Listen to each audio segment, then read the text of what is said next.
اللہ الحمدللہ رب العالمین والصلاة والسلام علی محمد الامین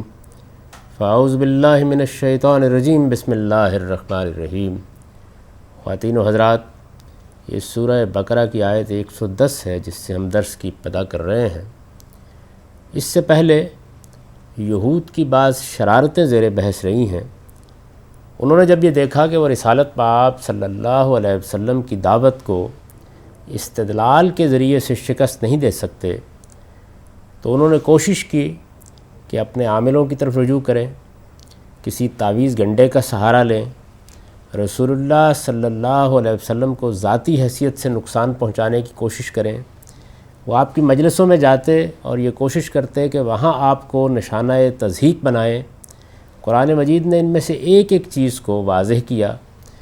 اس سے متعلق مسلمانوں کو ضروری ہدایات دیں، اور اس کے بعد اب یہ فرمایا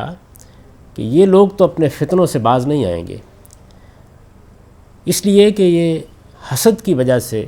اس بات کو قبول کرنے کے لیے تیار نہیں ہے کہ اللہ تعالیٰ ان کو چھوڑ کر نبوت اور رسالت کا منصب کسی اور قوم کو بھی دے سکتا ہے۔ یہ اس حسد کی وجہ سے اسی طرح کے فتنے برپا کرتے رہیں گے۔ ان فتنوں سے بچنے کے لیے تمہیں اس بات کا اہتمام کرنا چاہیے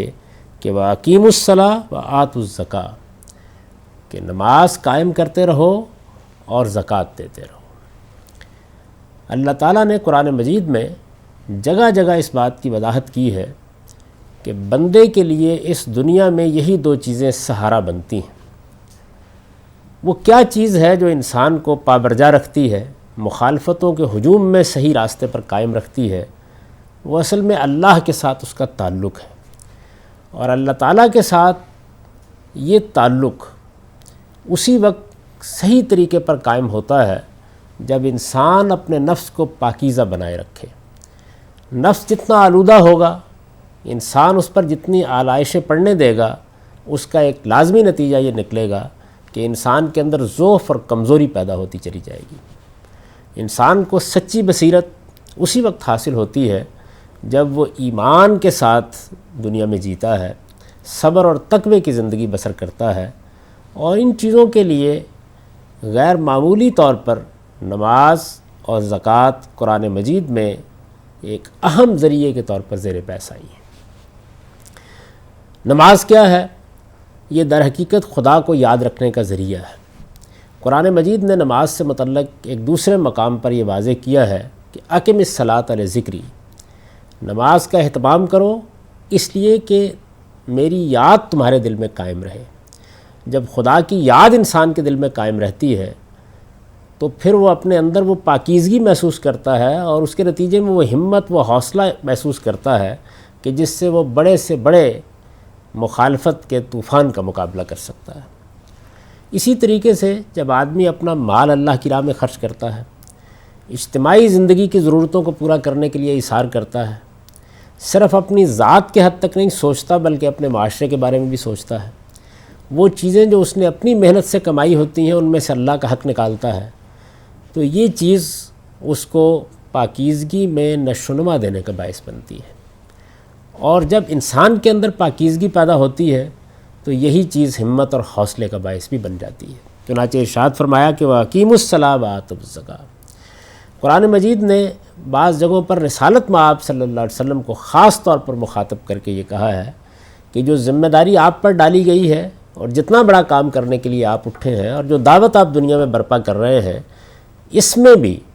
اگر آپ کو اپنے آپ کو پابرجا رکھنا ہے، اپنے آپ کو مستحکم رکھنا ہے، اپنے اندر حوصلہ اور ہمت پیدا کیے رکھنی ہے، تو زیادہ سے زیادہ نماز کا اہتمام کریں، اور اس میں بالخصوص تہجد کی نماز کو بڑی اہمیت کے ساتھ بیان کیا ہے۔ اس کے ذریعے سے اللہ تعالیٰ نے یہ بات بتائی ہے کہ وہ صحیح استقامت جو اللہ کے دین پر عمل کرنے کے لیے اور اس کی دعوت دنیا میں برپا کرنے کے لیے چاہیے، وہ آدمی کو انہی چیزوں سے حاصل ہوتی ہے۔ تو یہاں پر بھی خاص طور پر توجہ دلائی کہ نماز کا اہتمام رکھو اور زکوٰۃ ادا کرتے رہو۔ ظاہر ہے کہ جس آدمی کا اللہ کے ساتھ یہ تعلق ہوگا کہ وہ 5 وقت بیدار ہو کے اٹھ کھڑا ہوگا،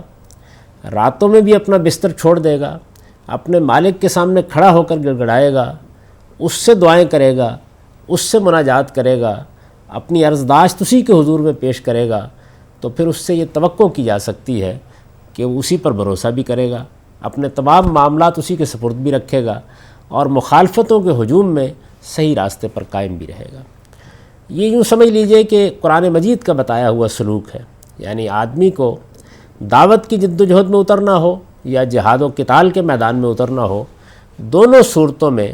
اللہ تعالیٰ نے جگہ جگہ تاکید فرمائی ہے کہ اسے اسی کا اہتمام کرنا چاہیے۔ اللہ کی راہ میں انفاق، اللہ کی راہ میں خرچ کرنا، اس سورہ بقرہ کے آخر میں اس پر بڑی تفصیلی گفتگو ہوئی ہے، اور وہاں اللہ تعالیٰ نے بڑی وضاحت کے ساتھ یہ بتایا ہے کہ یہ انفاق تثبیتم من عند انفسکم ہوتا ہے، یعنی تمہارے دلوں کو جمانے کا باعث بنتا ہے، ان کو مضبوط رکھنے کا باعث بنتا ہے، تمہارے دل و دماغ کو اللہ کے راستے پر محکم طریقے سے استوار رکھتا ہے۔ تو یہ چیز کیسے یہ نتیجہ پیدا کرتی ہے؟ اس طرح یہ نتیجہ پیدا کرتی ہے کہ بندہ جب اپنا کمایا ہوا مال اللہ کی راہ میں خرچ کرنے کے لیے تیار ہو جاتا ہے تو اس کے معنی یہ ہے کہ اس کے اندر احساس بندگی جاگ اٹھا ہے، وہ احساس جوابدہی کے ساتھ زندگی بسر کر رہا ہے، وہ اپنی خواہشات کو روک سکتا ہے، وہ اپنی رغبتوں پر کنٹرول کر سکتا ہے، وہ دوسرے انسانوں کے معاملے میں صحیح جذبات کے ساتھ زندگی بسر کرنے کے لیے آمادہ ہو گیا ہے، اور اس کو اس بات کا احساس ہے کہ وہ ان بندوں کے ساتھ جو کچھ کر رہا ہے اپنے مالک سے اس کا اجر پالے گا۔ تو یہ چیز اس کو پاکیزگی دیتی ہے، اس کے نفس کا تزکیہ کرتی ہے، اس کے صالح جذبات کو نشو و نما دیتی ہے، اور اس کے نتیجے کے طور پر اسے استحکام حاصل ہوتا ہے، اسے استقامت حاصل ہوتی ہے۔ ارشاد فرمایا وَمَا تُقَدِّمُوا لِأَنفُسِكُم مِّن خَيْرٍ تَجِدُوهُ عِندَ اللَّهِ إِنَّ اللَّهَ بِمَا تَعْمَلُونَ بَصِيرٌ، کہ یہ خیال نہ کرنا کہ جو کچھ تم یہاں خرچ کرو گے وہ کہیں ضائع ہو جائے گا، جو نیکی اور خیر کی چیزیں بھی تم آگے بڑھاتے ہو، جو کچھ بھی تم نیکی کے کام کرتے ہو، تم دیکھو گے کہ جب تمہاری آنکھیں تمہارے پروردگار کے حضور میں پیشی کے لیے کھلیں گی تو یہ سب کچھ تمہارے لیے وہاں موجود ہوگا۔ تم اصل میں یہاں تو یہ محسوس کر رہے ہو کہ تم کچھ کھو رہے ہو، لیکن حقیقت میں جو کچھ تم اللہ کی راہ میں خرچ کر رہے ہوتے ہو وہی پا رہے ہوتے ہو۔ صحیح معنی میں پانا یہی ہے۔ رسول اللہ صلی اللہ علیہ وسلم نے بھی ایک موقع کے اوپر یہ توجہ دلائی تھی، جب یہ کہا گیا کہ ہم نے اس کو خرچ کر دیا تو آپ نے فرمایا کہ یہی تو ہے جو تم نے محفوظ رکھا ہے۔ یعنی آدمی جو کچھ اللہ کی راہ میں خرچ کرتا ہے اللہ تعالیٰ اس کی پائی پائی کا حساب رکھتے ہیں، اس کو بڑھا کر دیتے ہیں۔ یہاں بھی یہ تسلی دی کہ جو کچھ بھی تم خرچ کرو گے اللہ اسے دیکھ رہا ہے، ان اللہ بما تعملون بصیر، تمہارا کوئی عمل بھی اس کی نگاہوں سے پوشیدہ نہیں ہے، ہر چیز اس کی نگاہوں میں ہے، ان پر نگران ہے، اور وہ یہ جانتا ہے کہ میرے بندے کس نیت کے ساتھ، کن محرکات کے تحت، کس جذبے کے ساتھ میری راہ میں خرچ کر رہے ہیں۔ لہٰذا جو کچھ بھی خرچ کرو گے، جو خیر بھی آگے بڑھاؤ گے، جو نیکی کا کام بھی کرو گے، اللہ کے ہاں اس کو پالو گے، تجدوہ عند اللہ۔ اب اس کے بعد پھر اسی اصل مضمون کی طرف رجوع کیا اور فرمایا کہ ان لوگوں کا معاملہ یہ ہے کہ یہ رشتہ دوانیاں بھی کرتے ہیں، یہ سازشیں بھی کرتے ہیں، یہ رسول کو، اللہ کے پیغمبر کو پیغمبر سمجھتے ہیں، لیکن اس کے باوجود تضحیق کا نشانہ بناتے ہیں۔ ان کا مرض حسد کا مرض ہے، اور یہ اپنے تعصبات میں مبتلا ہے۔ ان میں سے ایک خاص پہلو کو یہاں بیان کیا، ارشاد فرمایا وَقَالُوا لَن يَدْخُلَ الْجَنَّةَ إِلَّا مَنْ كَانَ هُودًا أَوْ نَصَارَىٰ، یہ کہتے ہیں کہ جنت میں کوئی شخص داخل نہیں ہو سکتا جب تک وہ یا یہودی ہوگا یا نصرانی ہوگا۔ یعنی ظاہر ہے کہ نصرانی یہ خیال کرتے ہیں کہ جنت میں جانے کے لیے آدمی کو ان کا دین قبول کرنا چاہیے، یہودی یہ خیال کرتے ہیں کہ اللہ تعالیٰ کے ہاں سرخروئی کے لیے ان کا دین قبول کرنا چاہیے، اور رسول اللہ صلی اللہ علیہ وسلم کے ساتھ جو کشمکش ان کو درپیش ہے اس میں بعض اوقات اس سطح پر بھی اتر آتے ہیں کہ یہ لوگوں سے یہ کہتے ہیں کہ دیکھو یہ تو دونوں خدائی دین ہیں، پہلے سے موجود ہیں، اگر تم کو نجات پانی ہے، جنت میں داخل ہونا ہے تو ان میں سے کسی ایک کو اختیار کر لو، لیکن اس نئے دین کے اپنے آپ کو سپرد نہ کرو۔ تو ارشاد فرمایا تلک امانیہم، یہ ان کی خواہشیں ہیں، یہ ان کی آرزوئیں ہیں، یہ اپنے دل میں اس طرح کے خیالات پیدا کرتے اور پھر ان کو حقیقت سمجھ لیتے ہیں۔ تلک امانیہم، کچھ بھی نہیں ہے،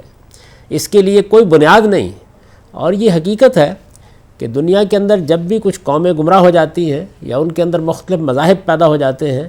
یا بہت سے فرقے وجود میں آ جاتے ہیں تو وہ اسی ظام میں مبتلا ہوتے ہیں کہ نجات ہمارے ساتھ وابستہ ہونے ہی میں ہے،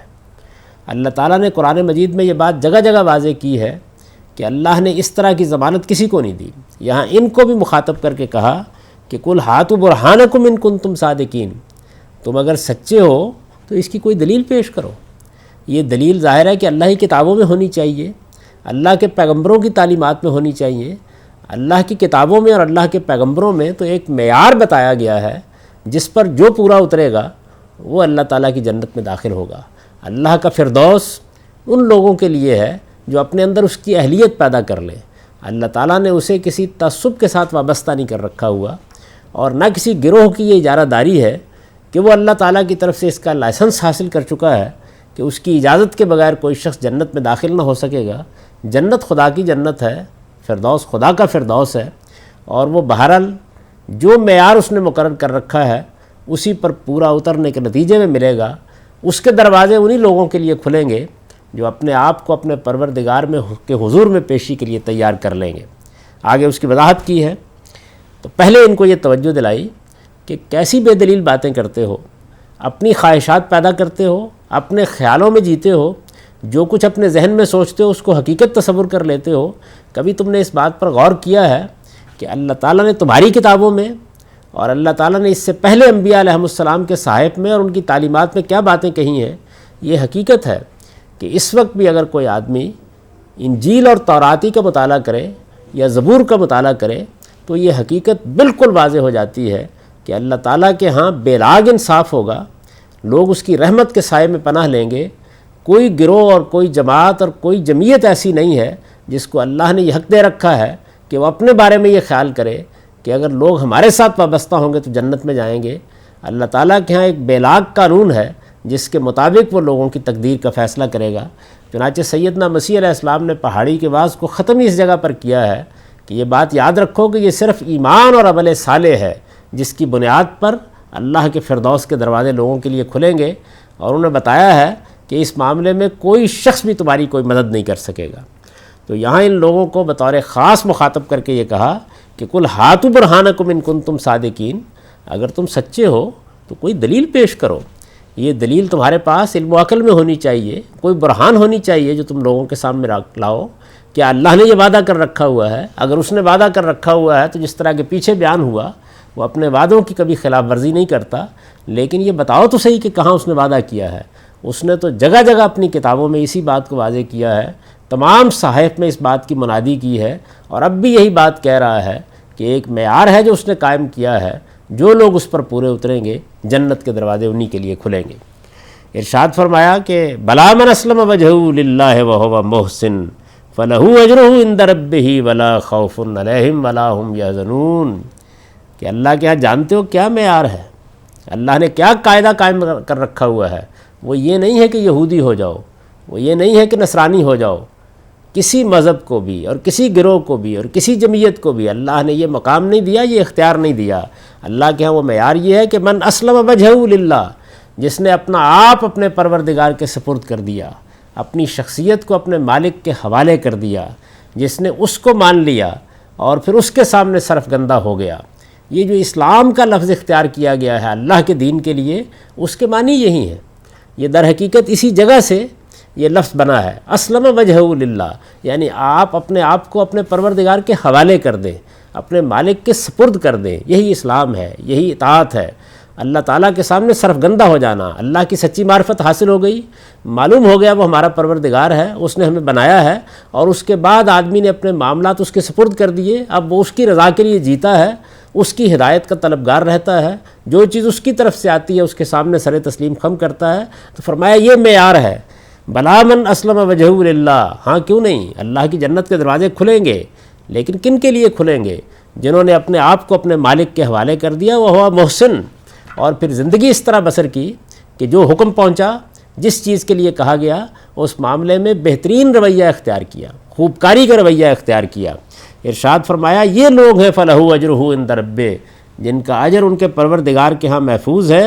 ولا خوف علیہم ولا هم یحزنون، اور وہاں انہیں نہ کوئی اندیشہ لاحق ہوگا، نہ وہ کبھی غمزدہ ہوں گے۔ تو اس طرح گویا قرآن نے بتا دیا کہ اللہ کے ہاں معیار کیا ہے۔ اس سورہ میں ایک سلسلہ بیان شروع ہوتا ہے اور پھر جب وہ اپنے اختتام کو پہنچتا ہے تو یہی حقیقت مختلف الفاظ میں واضح کر دی جاتی ہے۔ گویا یہ مضمون ہے جسے قرآن نے 100 رنگ سے باندھا ہے اور یہ بتایا ہے کہ اللہ تعالیٰ کے ہاں سرفرازی انہی لوگوں کو حاصل ہوگی جو اپنے آپ کو اپنے مالک کے حوالے کر دیں گے، اس کے سامنے سرفگندہ ہو جائیں گے۔ یہ کسی مذہب اور کسی خاص عقیدے کے ساتھ وابستہ نہیں ہے۔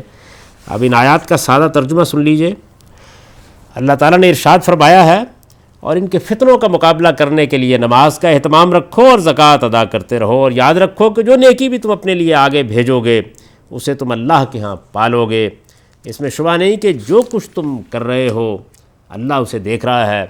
یہ کہتے ہیں کہ کوئی شخص جنت میں داخل نہ ہو سکے گا جب تک وہ یہودی یا نصرانی نہ ہو، یہ انہوں نے محض آرزوئیں باندھ لی ہیں۔ ان سے کہو تم سچے ہو تو اس کے لیے اپنی کوئی دلیل پیش کرو، ان کی اس بات میں کوئی حقیقت نہیں۔ ہاں یہ ضرور ہے کہ اپنی ہستی جن لوگوں نے اللہ کے سپرد کر دی اور وہ اچھی طرح سے عمل کرنے والے ہیں، ان کے لیے ان کا اجر ان کے پروردگار کے ہاں محفوظ ہے، اور انہیں وہاں کوئی اندیشہ ہوگا اور نہ وہ کبھی غمزدہ ہوں گے۔ اقول قولی ھذا واستغفر اللہ لی ولکم ولسائر المؤمنین۔